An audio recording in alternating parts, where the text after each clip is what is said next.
Estuve escuchando el audiolibro de Pablo y Esteban y platicándolo con algunos de mis amigas y compañeros y haciendo unas reflexiones muy interesantes. Es un libro muy bueno, bastante extenso, son como 22, 23 horas.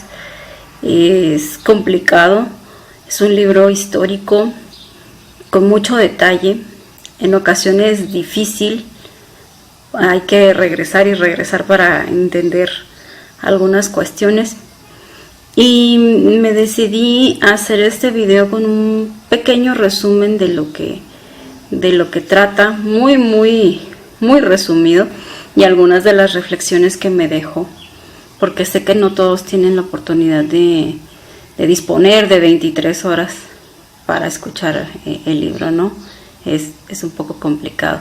Me llamó la atención escucharlo, leerlo, no sabía que estaba en audiolibro, leerlo porque en alguna entrevista que dio Chico Javier dijo que era su favorito de los que él había recibido. Chico Javier, si los que no lo conocen, es un medium brasileño con mucha exactitud en todo lo que él recibía del mundo espiritual. Y recibía documentos, libros, historias de un guía espiritual llamado Emanuel. Emanuel y André Luis le contaban historias del mundo espiritual, de cuando la gente desencarna de este mundo y pasa a otro de preparación, ¿no? Y es muy interesante escuchar de su boca, porque para mí es verdad. Sin lugar a duda, verdad y auténtico lo que nos cuenta, y va más allá de lo que los historiadores saben, porque nos habla de los sentimientos, de las emociones, de los pensamientos, nos habla desde otra esfera del conocimiento, desde una esfera superior. Nos cuenta la historia de dos de los apóstoles del Maestro Jesús. Yo no sabía ni quién eran Pablo y Esteban, pero me sirvió mucho para indagar y conocer quiénes eran. Eran apóstoles del Maestro, pero no eran de los Galileos originales que estaban con él, que ni siquiera lo conocieron en vida. Supieron del Maestro una vez que ya él había fallecido y resucitado. Entonces es interesante, hay mucho para nosotros que estamos en este conocimiento, hay mucha reflexión. El libro, la historia comienza hablándonos de una familia judía, de la familia de Jochebed, su hijo Gesiel y su hija Abigail.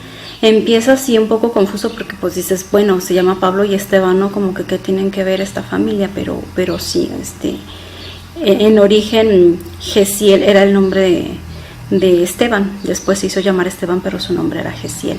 Habla de todo lo que vivía una familia judía en una ciudad donde estaba ocupado por los romanos, ¿no?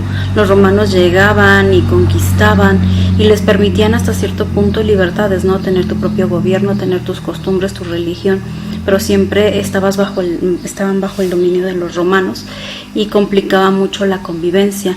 Habla como Jochebed, que era el padre de Gesiel, un hombre anciano, iba a hacer sus agencias a la ciudad, a algún movimiento, algo que iba, y se encontró con una patrulla de romanos. Entonces, pues pasó como que haciéndose chiquito, ¿no? Encogiéndose, que no me vean. Pero los romanos lo vieron, los soldados, y le dijeron, ¿por qué pasas sin saludarnos? ¿Quién te crees que eres? ¿Cómo no ves a tus superiores? Y lo golpearon. Bueno, ya estaba acostumbrado a esos maltratos, ¿no? Ya en alguna ocasión había perdido contra el gobierno romano, le habían quitado sus tierras, le habían quitado propiedades, le habían quitado muchas cosas, muchas vejaciones, no nada más a él, a muchos de sus conocidos, y estaba muy enfadado de esa situación. Él era ferviente creyente de la ley de Moisés y creía en un solo Dios, creía en el Padre, pero esperaba la justicia divina, y justicia que a su parecer no estaba llegando, y él estaba llegando a un punto del límite, de decir ya no puedo más, ¿no? Hizo sus agencias, y a la hora de regresar a su casa da la vuelta, da mucho rodeo para no pasar otra vez donde estaban los soldados, pero se encuentra con otra patrulla de soldados. Y ahí es donde dice, híjole, pues ¿qué hago, no? No, pues pasa y lo saluda solemnemente y cree que con eso va a estar bien. Pero bueno, a todos nos ha pasado situaciones en la vida donde a veces tomas una decisión o tomas otra y el resultado es el mismo, ¿no? Pues sí, el resultado fue el mismo. Lo golpearon. ¿Quién te crees que eres tú? ¿Cómo te sientes con el derecho de hablarnos? Y lo golpearon. Entonces él llega va por el camino muy enojado, muy molesto, y escucha por allí a un vocero del gobierno romano que dice que al día siguiente va a haber audiencias, que si tú tienes inconformidades contra el gobierno puedes presentarte ahí y se te va a escuchar y se te va a hacer justicia. Entonces él va con la idea de que sí, yo voy a ir, me van a escuchar porque ya fue demasiado, no se vale que nos traten así, con ese sentimiento de impotencia, ¿no? Perdiendo un poco la fe ya en la espiritualidad y centrándose en cómo lo consumían los problemas. Llega a casa con sus hijos, con Jesiel y Abigail, y les platica, y el hijo le dice, no padre, no hagas eso, mira, tú confía en la justicia divina, si nosotros somos buenas personas y actuamos bien, el Padre nos va a bendecir, no te pongas a la vista de los romanos, no permitas que te vayan a hacer más daño. Y el padre, no, yo lo voy a hacer. Bueno, al día siguiente va, se hace escuchar en la audiencia, habla todas sus inconformidades, que no era justo que le habían quitado sus tierras, y al final de cuentas el gobierno resuelve que no solo es justo, sino que por alborotador le van a quitar lo que le quedaba, que era su casa. Entonces él ruega y suplica y dice, no, por favor, tengo 2 hijos, no me pueden hacer esto, perdón, pero pues ya no hay vuelta atrás, ¿no? Lo vuelven a golpear y se va de ahí más humillado que nunca, enojado con ganas de tomar la justicia en sus manos, y va y quema unos terrenos que le pertenecen al gobierno, ¿no? Con su enojo, y ya llega a su casa después de haber hecho eso, y su hijo Jesiel no llega hasta muy entrada la noche, y llega todo lleno de cenizas, de que estuvo tratando de apagar el incendio, platicando todo lo que había pasado, que algunos amigos de él habían sido lesionados, y el papá pues no cabía de la vergüenza, ¿no? Le confiesa, le dice, pues es que la verdad fui yo porque nos corrieron, porque tenemos 3 días para abandonar esta casa, porque ya ni siquiera tenemos esta casa, porque todo es una atrocidad, ¿no? Y entonces Jesiel, de una manera muy amorosa, sí le da una pequeña reprimenda a su padre. Le dice, padre, ¿qué hiciste? Si nosotros estábamos bien con Dios, con el Padre, con esta actitud de venganza nos has puesto en un camino de la desgracia, porque todo en esta vida se regresa, ¿no? Y diciendo eso, pues llegan las patrullas romanas y dicen, pues hubo testigos de que vieron a este señor incendiando, y se van a la cárcel. Y ahora no solo no tenía tierras, no tenía casa, sino que iban a estar presos, y se llevaron presos a los 3. Jesiel hace un plan y dice, yo me voy a culpar, si declaran culpable a mi padre, yo voy a decir que fui yo, para que ustedes salgan ilesos, ¿no? Le dice a su hermana Abigail, y lo hace. En cuanto deciden que van a darle unos azotes a Jochebed, Jesiel sale y dice, no, yo fui el culpable. Pero pues en eso le informan al que estaba haciendo el juicio, le dicen que murió uno de sus esclavos, que resultó lesionado en el incendio. Más se enoja, más se fastidia, y entonces dice, denle más azotes. Y tú, dice, bueno, a tu papá hay testigos que lo vieron encender el fuego, y ahora tú acabas de confesar que eres cómplice. Así es que ni salvó a su papá, y nada más ahí lo condenaron de por vida a las galeras, a irse a remar. ¿Se acuerdan de estos barcos que había donde tenían a los esclavos remando y todo? Pues a él lo condenaron de por vida. En la golpiza, en los azotes que le dieron a su papá, y murió en los brazos de Abigail, quien empezó a recitar cantos típicos de su religión del momento, y conmovió tanto al juez que estaba ahí, que la dejó ir, que le dijo, vete, nomás no te quiero ver, ¿no? Y de inmediato se va la chica y todos le aconsejan, sabes que huye de la ciudad antes de que cambie de opinión, huye porque te van a hacer algo. Y pues ella por sus medios va y busca una pareja que está a punto de salir de la ciudad y le pide que que la lleven con ella, y se va con ellos de la ciudad a su propia suerte, no pensando en qué iba a ser del hermano. Pues el padre quedó ahí, su cuerpo, y el hermano también golpeado, que a lo mejor no lo iba a volver a ver en su vida, ¿no? Gesiel, por su parte, pues continúa su historia, se va a las galeras, trabaja, y él siempre muy creyente y muy centrado en su fe. Él dice, si haces donde estés, si haces el trabajo bien donde quiera que estés y lo haces con entrega, con dedicación, el Padre te va a bendecir y te va a ir bien. Entonces él, aún en esas circunstancias, siendo esclavo, bajo trabajos forzados, siempre se entrega de la mejor manera, se gana el respeto de los que lo dirigen, se gana el respeto de los demás esclavos, siempre tratando de apaciguar y calmar las peleas y calmar a las personas. Pues se hace de amigos y va ganando una buena estima en las personas que lo están mandando. Un día dice que al barco toca que sube una eminencia, un gobernante romano llamado Sergio Pablo. Va con su comitiva y resulta que este chico cae enfermo, muy grave, de una enfermedad contagiosa, y pues todos se le apartan, sus séquitos, sus amigos, todos lo dejan y parece que va a morir. Entonces, en consideración a la personalidad que es este chico, le designan uno de los esclavos para que lo cuide, y es Gesiel precisamente. Entonces él, con su calidad humana, se entrega a su cuidado como si fuera su familiar más querido, lo cuida tanto que se salva Sergio Pablo, pero Gesiel se contagia, y como Gesiel es un simple esclavo, pues no dudan en querer echarlo por la borda y aventarlo al mar y deshacerse de él para que los demás no se contagien. Pero el romano Sergio Pablo está conmovido porque le debe la vida. Entonces habla con el capitán del barco y le dice, si de todas maneras lo vas a echar a morir al mar, pues mejor libéralo, mañana tocamos puerto, libéralo ahí y no decimos nada, dices que lo echaste al mar porque era peligroso para los demás. Y entonces acuerdan, hacen en esto. Sergio Pablo le da dinero a Gesiel y le dice, yo te doy la libertad, pero ojalá tu Dios te dé la salud, porque no puedo hacer nada más por ti, y si acaso recuperas la salud, solo te pido que te cambies el nombre, porque si alguien se entera que yo te liberé o que te liberamos, pues vamos a tener problemas. Entonces hace ese juramento Gesiel y se queda luchando con su enfermedad, padeciendo ahí hambre, frío, calor, tirado en la hierba. Lo encuentra un ladrón, le quiere quitar todo lo que tiene y él se lo da. Dice, no necesitas robarme, yo te lo doy, pero por favor llévame a un lugar donde me puedan atender, que me estoy muriendo, ¿no? Y dice, pues ¿a dónde te llevo? En esa época, pues, aunque la caridad y recibir a las personas, siempre, dar caridad siempre estuvo dentro de la ley, pues no muchos lo hacían, ¿no? Les daba miedo. Y dijo, bueno, ya sé a dónde te voy a llevar con los hombres del camino.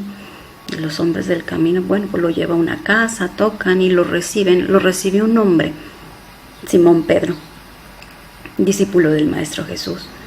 Lo recibe y le dice, aquí te vas a curar, hermano. Entonces Gesiel dice, ¿quién me llama hermano, no? A un desconocido, a un hombre enfermo. ¿Quién abre las puertas de su casa de esta manera? ¿Qué hay en estos hombres? ¿Qué hay en este hombre que me llama así, no? Entonces había pasado apenas un año de la crucifixión del Maestro y la casa de Pedro se había convertido en una especie de hospicio para personas enfermas y personas pobres que no tenían, los desamparados, que no tenían nada. Y Pedro dirigía las brigadas de ayuda a estas personas. Entonces cada vez llegaban más enfermos. En ese entonces no se les conocía como apóstoles, se les conocía como los hombres del camino.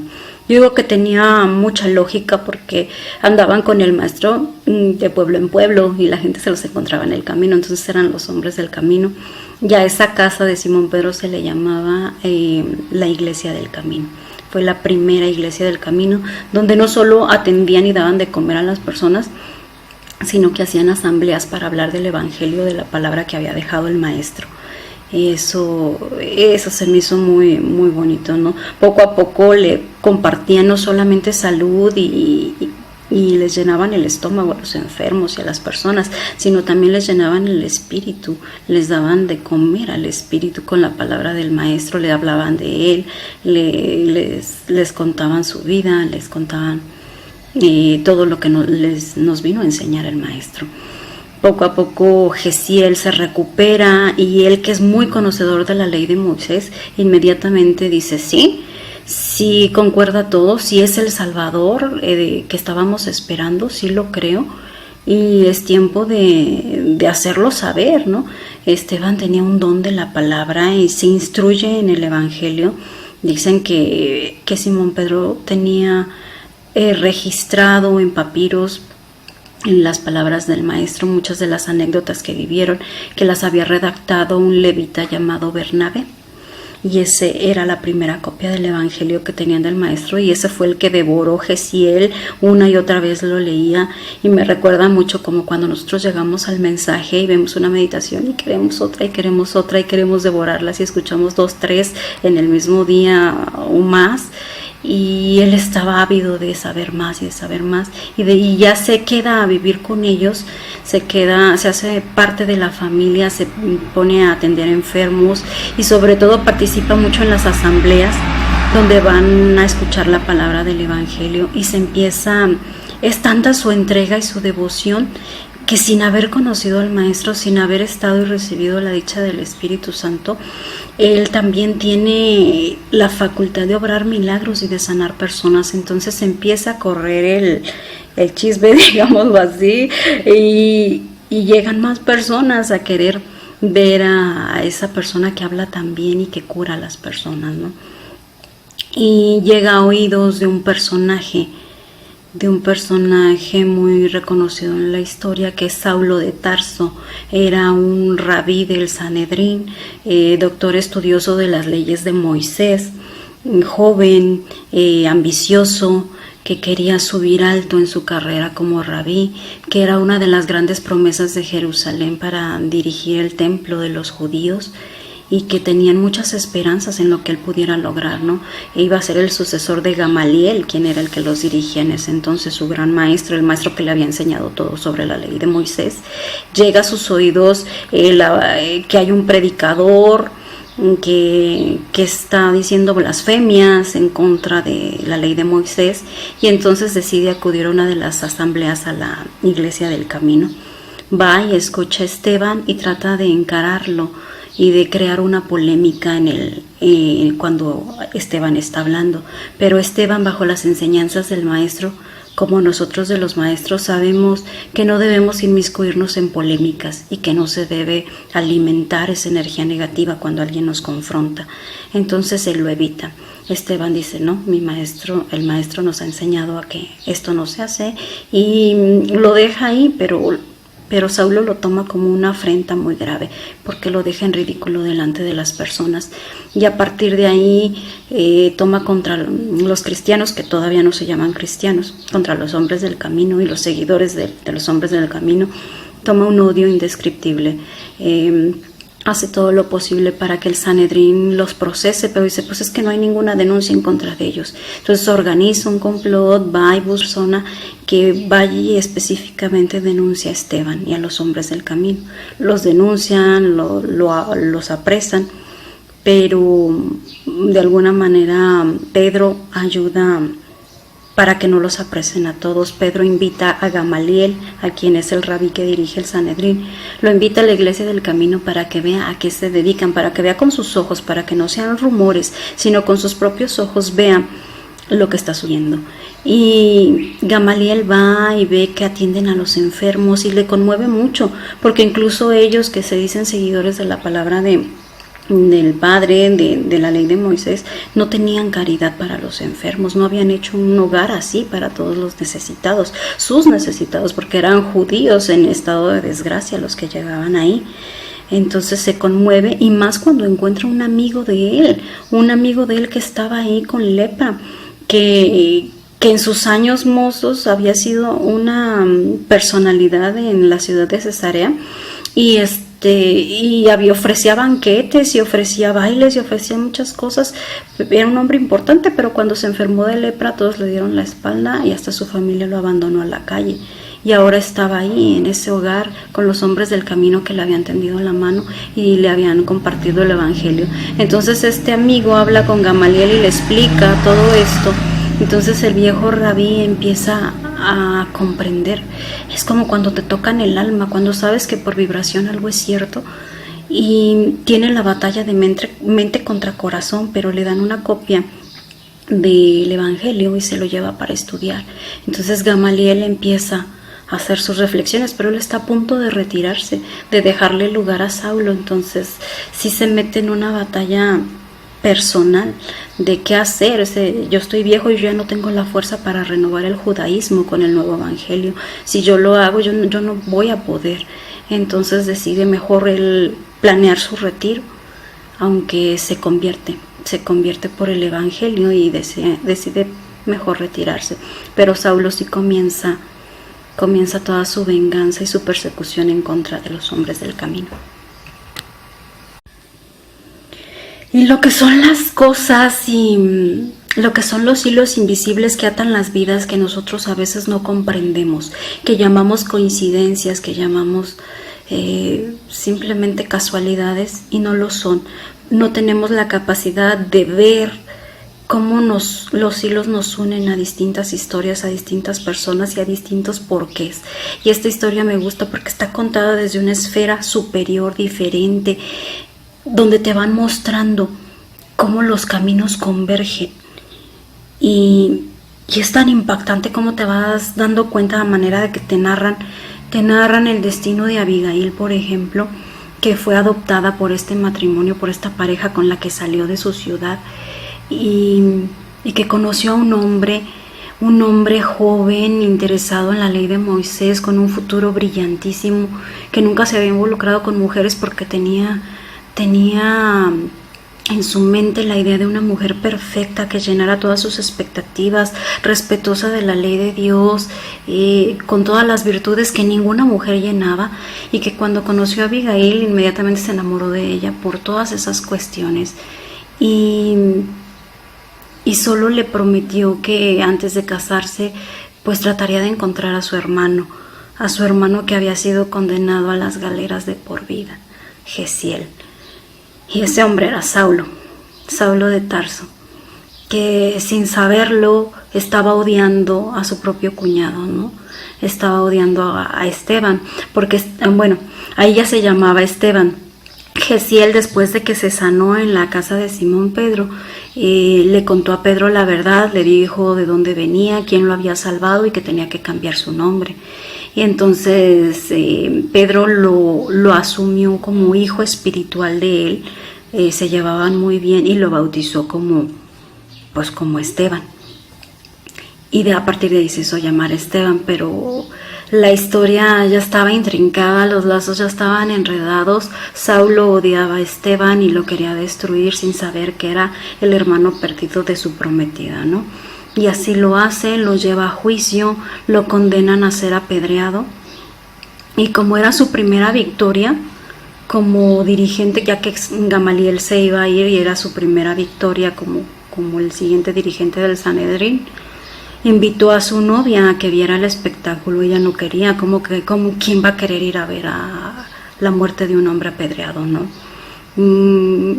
Y lo que son las cosas, pues le tocó ver, y ya tarde reconoció que se trataba de su hermano.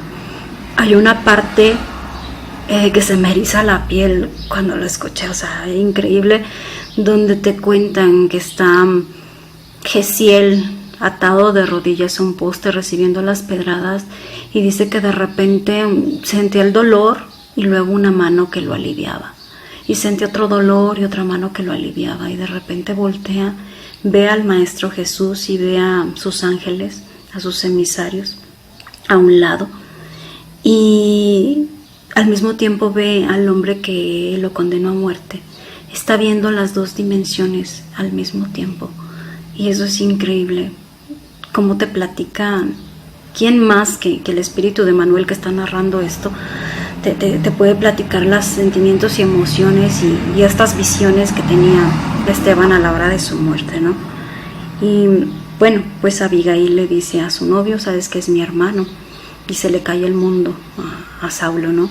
Se le cae el mundo. ¿Cómo es posible? Él no se puede casar con la hermana de un hombre que él condenó a muerte. ¿Cómo se va a ver su carrera? O sea, no es por ella, es por él. ¿Cómo se va a ver su carrera? ¿Qué van a decir los demás? No puede emparentar con esa mujer y rompe lazos con Abigail. Esteban muere en los brazos de su hermana en el reencuentro. Esteban le habla del maestro, le dice que es el Salvador que estaban esperando, le dice que cambió su vida. Esteban muere tranquilo, y esa paz que tenía, esa dignidad al enfrentar la muerte, le disgustaba a Saulo. Decía: ¿cómo puede ser que aún en el momento de la muerte digas que me perdonas? Porque él lo perdonó, porque la hermana le dice: mira, es mi prometido, y entonces él ve que es su propio verdugo y le dice: está bien, cuida de ella, yo no te guardo ningún rencor, ya nos encontraremos en el reino del maestro.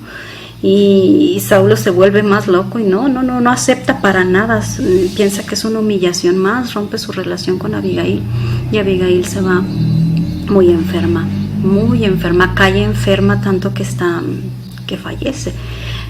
Pasan algunos meses y Saulo está enfermo de odio, se recrudece todo contra los cristianos, y todavía no se llaman cristianos. Se recrudece contra los hermanos del camino y los matan y hacen redadas, y se vuelve loco hasta que no puede más con el amor que tiene dentro y va a buscar a Abigail. Es cuando la encuentra ya muy enferma y la encuentra convertida por el evangelio. La chica le habla del maestro, del evangelio, le habla de un señor viejito que iba a visitarla y a leerle la palabra del maestro, que se llama Ananías. Ananías es un personaje muy importante en esta historia, muy importante, que más adelante van a ver por qué. Ananías le llevaba la palabra del evangelio a Abigail, y ella también, aunque sabía que se iba a morir, estaba muy tranquila y con un espíritu muy fuerte. Saulo estaba desconsolado porque sentía que tenía una guerra interna contra ese que llamaban el Cristo, que sus problemas habían comenzado a raíz de él, que ahora le quitaba incluso a la mujer que él amaba, y sentía que era una pelea contra alguien invisible, y más se desquitaba con las personas que lo seguían. Muere Abigail y él, aferrado en ir tras Ananías, quien era quien había convertido a ella al cristianismo, lo persigue hasta, le dicen que está en la ciudad de Damasco. Entonces se lleva una comitiva y van por el desierto, cuando de repente a él aparece una luz que viene del cielo y lo deja ciego. Entonces él, en su ceguera, empieza a ver al Maestro Jesús, y el Maestro Jesús le dice que por qué está persiguiendo a su gente, que por qué está matando a su gente, que no lo ve, que está ahí, que es él y que es el Salvador. Entonces tiene la prueba que él necesitaba. Abigail se lo dijo antes de morir, le dijo: es que el Maestro Jesús tiene planes para ti, te va a dar muestras, te va a dar evidencias, porque tú tienes que hacer un trabajo para él y te vas a convertir. Y si yo me quedara viva, tendríamos una familia y tal vez no podrías hacer el trabajo que tienes que hacer para él. Sé, por eso yo tengo que partir al mundo espiritual, pero allá te voy a esperar. Y se le revela a él y se convierte en ese momento. Llora amargamente por los errores cometidos, porque se da cuenta, pues, todo lo que hizo. Le cae la conciencia de un solo golpe y queda ciego. Se va a una posada a reposar a Damasco, y ahí llega Ananías a verlo y a devolverle la vista. Es Ananías quien le devuelve la vista. Y a partir de entonces Saulo promete dedicar su vida a compartir el evangelio y a ser discípulo del Maestro Jesús. Y pronto también se pone a estudiar el evangelio, se retira al desierto, va y busca a su maestro retirado Gamaliel, que también se convirtió al cristianismo, estudia y estudia y estudia durante 3 años hasta que se siente digno de poder hablarle a los demás sobre la buena nueva, sobre la posibilidad de reestructurar el judaísmo, pero pues no es bien recibido, ¿no? Él ya está condenado a muerte porque todos se enteran que es un traidor, todos lo tratan de traidor, su familia le da la espalda, es un loco, y ustedes saben a qué me refiero, ¿no? Cuando tienes una verdad tan grande entre tus manos y la quieres compartir con todos, que para ti es la verdad más absoluta y no puedes porque todos están ciegos. Y simplemente hay una barrera invisible que no te permite comunicarte. Y eres el loco, eres el desquiciado, el ignorante. Entonces eso le pasó y lo enfrentó con valor. Sí, con desasosiegos a veces de qué hago, para dónde voy, qué hago. Pero Ananías siempre estuvo ahí presente para ayudarle.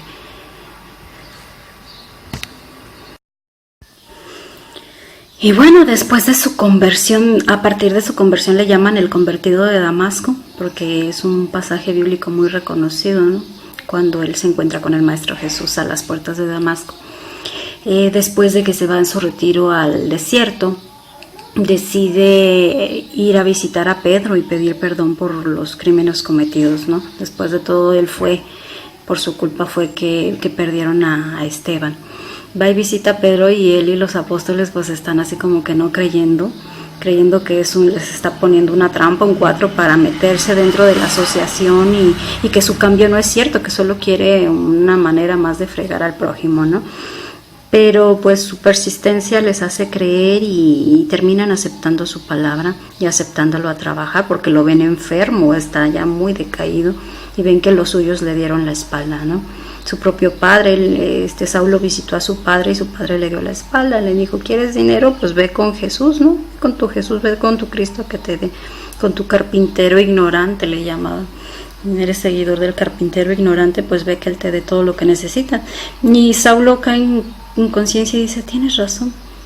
Dice, él nunca me va a abandonar y me va a dar lo que necesita. Gracias, padre. Y se da la vuelta y se va. Se queda sin familia, pero como Abigail le había dicho, no te sientas porque no tuviste hijos propios, vas a tener muchos hijos que son todos a los que les vas a compartir el evangelio. Y ya estando con Pedro, hablan sobre Esteban. Pedro le cuenta la historia de Esteban y le cuenta por qué fue que se cambió el nombre. Sale a colación el nombre de Sergio Pablo, aquel romano que le hizo prometer que se cambiara el nombre, que también es una parte increíble porque en el futuro se encuentra con él. Saulo ya se dedica, no puede predicar ahí en Jerusalén porque es muy conocida su figura y la gente le tiene odio por ser un traidor de los judíos. Entonces sale a otras partes a predicar el evangelio, se va a Antioquía y ahí funda una iglesia. Iglesia le llaman a un lugar de reunión que era por lo general la casa de alguien que le interesaba el evangelio. Se van a esa casa y ahí fundan las asambleas y ahí se reúnen a hablar del evangelio del maestro.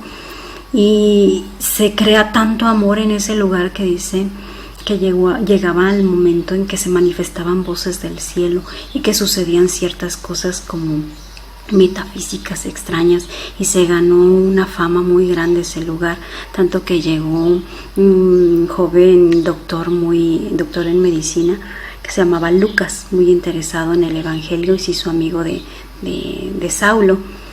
Y Lucas en una de las ocasiones les comenta que por qué no cambian el nombre, porque hombres del camino, dice, hay muchos hombres en el camino y no todo su camino es recto, dice, entonces deberíamos tener un nombre que nos identificara precisamente con el maestro que nosotros seguimos. Y entonces fue cuando se acuñó por primera vez el concepto de cristianismo. Y dijo, ¿por qué no nos llamamos cristianos? Entonces a partir de ahí ya no se llamaban los hombres del camino, si eran los cristianos. Y esa fue la vida de Saulo, andar de pueblo en pueblo, de lugar en lugar. Se fue a Chipre, se fue a Grecia, se fue a otros lugares a hablarles a los demás del evangelio, porque con su propia raza, con los judíos, pues no podía. De ahí viene, yo creo, el dicho, ¿no? De nadie es profeta en su tierra. no podía por los prejuicios que tenían en su contra. De ahí que le llamaban el apóstol de los gentiles, que le llamaban así a los que no eran judíos en aquella zona.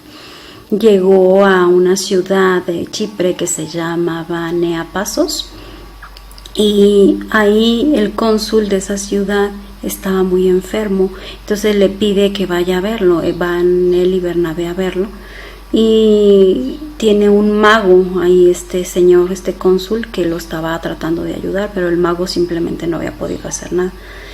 Y resulta que este señor, este cónsul, era nada más y nada menos que Sergio Pablo.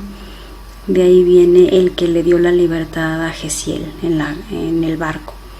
Y sabiendo todo eso, Saulo aprovechó para decirle, no, tú estuviste enfermo en tal lugar y casi te mueres y te salvó un esclavo y todo eso. Entonces parecían como artes de suerte, de magia, que cómo es que tú sabes esto de mi vida, ¿no?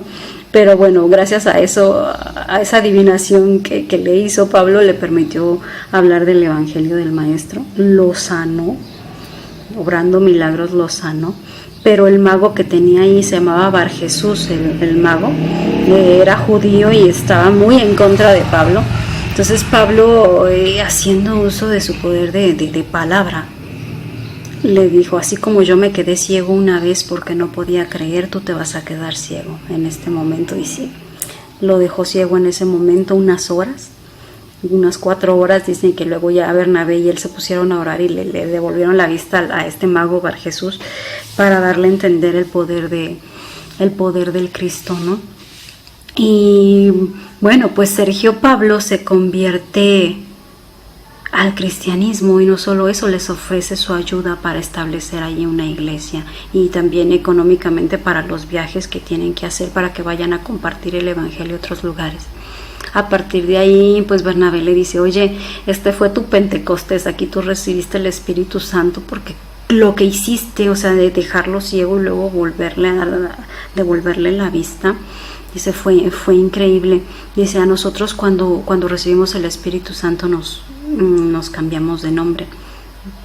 Siempre hay en distintas culturas, eso he visto, tengo el pendiente de estudiar eso, del cambio de nombre cuando hay un cambio interno en tu alma, una evolución muy fuerte. Y pues le pide a él, dice, ¿no te gustaría cambiar tu nombre? Saulo hace reflexión y dice, este nombre que tengo lo quiero llevar siempre porque se siente muy culpable de haber perseguido a los cristianos y todo, y quiere ser reconocido de esa manera. Pero también por su encuentro con Sergio Pablo decide hacerlo, y entonces solo cambia una letra porque era Sergio Paulo en el idioma de los romanos, en latín. Entonces dice, de Saulo a Paulo, pues nada más hay una letra. Entonces a partir de entonces se conoce como Paulo o Pablo, y Pablo de Tarso. Y a partir de ahí pues ya cambia su nombre de Saulo, ¿no? Entonces de ahí al principio del libro hacen hincapié en lo importante que es hablar primero de Gesiel o de Esteban para comprender la vida de Pablo, porque toda su vida va siendo tocado por él, porque Esteban fallece y se convierte en un ser espiritual que como luz siempre está ayudando a Pablo en todo momento, siempre está con él. Pablo en sus viajes de un pueblo a otro, a veces tiene astrales, tiene sueños donde ve a Abigail y donde ve a Esteban y donde habla con ellos y donde lo van guiando, y entonces siempre está acompañado, ¿no? Viaja mucho todos los siguientes 20, 30 años de su vida, va a Roma en una manera especial, en un astral. Abigail le había dicho, pronto vas a ir a llevar el evangelio a Roma y después nos vamos a unir en el mundo espiritual. Entonces él sabía que cuando fuera a Roma pues ya iba a fallecer, no iba a dejar su cuerpo en materia, y es apresado en Jerusalén. El Sanedrín lo quiere matar, lo quieren crucificar igual que al maestro y reproducir lo mismo que sucedió con el maestro, incluso crucificar a 2 ladrones y ponerlo en medio. Y él es el primero en decir, yo no soy digno de morir como el maestro, yo no soy digno de que hagan todo esto. Dice, la verdad no. Entonces, para evadir que hagan ese circo sus propios compañeros de raza, pide la intersección, sí, que interfiera el César. Era un derecho que él tenía, porque a esa parte me perdí, no sé cómo, pero él tenía nacionalidad romana y tenía, le asistía ese derecho, que podía pedir que el César viera su caso en persona, o sea, que fuera trasladado a Roma. Y así es, lo trasladan a Roma y tarda mucho tiempo, el César tiene mucho trabajo y tarda mucho tiempo en atenderlo, y mientras él sigue compartiendo el evangelio, porque por ser romano le permiten vivir en una casa custodiado por la policía, no estar en una en una reja preso. Entonces sí, continúa él dando el evangelio hasta que empieza a cambiar gente importante en el gobierno, gente importante, se empieza a hacer de amigos muy importantes que le ayudan con ese proceso y lo liberan dándole la absolución de todos sus cargos que realmente eran fuertes en Jerusalén, pero ahí en Roma pues no le hallaban todavía porque lo habían apresado, ¿no? Y entonces decide irse a España, se va a predicar a España, pero lo hacen regresar a Roma porque como empieza a crecer el cristianismo, también empiezan a ser perseguidos ahí. Pues para ese entonces Pedro ya estaba en Roma también y empiezan a ser perseguidos, muy perseguidos. Tienen que hacer sus asambleas escondidas a las afueras de la ciudad, en cementerios, en grutas, en lugares donde no los encontraron, pero bajo pena de muerte. Si los encontraban en una asamblea eran asesinados. Entonces se habla de un pasaje, por ejemplo, del incendio que ocasionó Nerón en Roma, porque él quería modificar la ciudad y el gobierno no le daba, ni el gobierno ni el pueblo le daban autorización de hacer los cambios que él quería. Entonces se le hizo fácil mandarla a quemar para que después en la reconstruida ya podía hacer los cambios que él quería. Y cuando estaba Roma ardiendo, pues él llegó a hacer su teatro y a decir que qué dolor, que cómo le dolía ver a esa ciudad así. Y escuchó los gritos de las personas que acusaban a los cristianos. Y de ahí se agarró para echarles la culpa a los cristianos y recrudeció la persecución de ellos, ¿no? En una de las asambleas de los cristianos sí agarraron a Pablo y lo apresaron. Y Nerón le dio la oportunidad de que hablara delante de él. Se le hizo un hombre inteligente y peligroso y le puso una trampa, ¿no? Le hizo creer que lo iba a liberar, que lo iba a dejar libre, pero no, lo tenía vigilado. Y a la primera oportunidad, en la víspera de la inauguración de la nueva ciudad, de todo lo que se había reconstruido, lo apresan a todos los cristianos, matan a muchos cristianos, quemados, de muchas torturas, de muchas maneras muy, muy crueles. Y a Pablo lo llevan a las afueras de la ciudad y lo degollan, ¿no? El soldado que saca su espada y le toca obedecer la orden de cortarle la cabeza, le pide perdón, le dice que le duele mucho haber sido él el designado para eso, porque le tiene mucho respeto. Entonces a Pablo le dice, pues no sientas misericordia de mí, sino de ti, que tú te quedas aquí en este mundo, yo ya me voy a reunir con mi maestro. Lo degollan y en el momento que cae su cuerpo, nos platican todo lo que estaba sintiendo. Sentía dolor y luego ya no sintió dolor, solo sentía que alguien lo cargaba y lo llevaba a descansar en una sombra, y creía que eran sus amigos que lo estaban llevando para que falleciera a gusto en otro sitio, ¿no? Ahí. Y después sintió que su cuerpo despertaba, pero no podía ver, estaba ciego y ya estaba en el mundo espiritual, porque llegó Ananías, que también estaba en el mundo espiritual, y le devuelve la vista de nuevo. Es una escena muy conmovedora, porque dice, igual que como lo hice en Damasco, cuando te abrí los ojos al Evangelio, ahora te estoy abriendo los ojos a la vida eterna, porque bienvenido estás ya en el mundo espiritual, ¿no? Y empiezan a aparecer amigos, los cristianos que habían asesinado un día antes que a él, y es maravilloso, ¿no? El reencuentro con los seres queridos. Y en ese momento le dicen, hay algo que quieras hacer, alguien que quieras ver.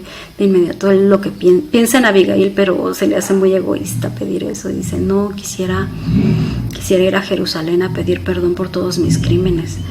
y en ese momento dice que descubre lo que es el poder de la mente en el mundo espiritual, porque apenas lo desea y aparece en Jerusalén, y más personas se unían del mundo espiritual a él, y él oraba y pedía perdón hasta que vio que del cielo bajaba una luz y venía el Maestro Jesús, y de un lado venía Esteban y de otro lado venía Abigail, y por fin se reúne en un abrazo con el Maestro que no conoció en persona, pero que le cambió la vida. Y es una historia que a mí en lo personal me dejó muchas reflexiones, muchas sobre el camino que decidimos tomar cuando decidimos estar con la luz, cuando llegamos a este conocimiento, porque de alguna manera estamos viviendo lo mismo. Estamos queriendo compartir una verdad que no es escuchada, y también no estamos exentos de cometer los mismos errores, porque hay momentos en que te platican los errores que cometieron, ¿no?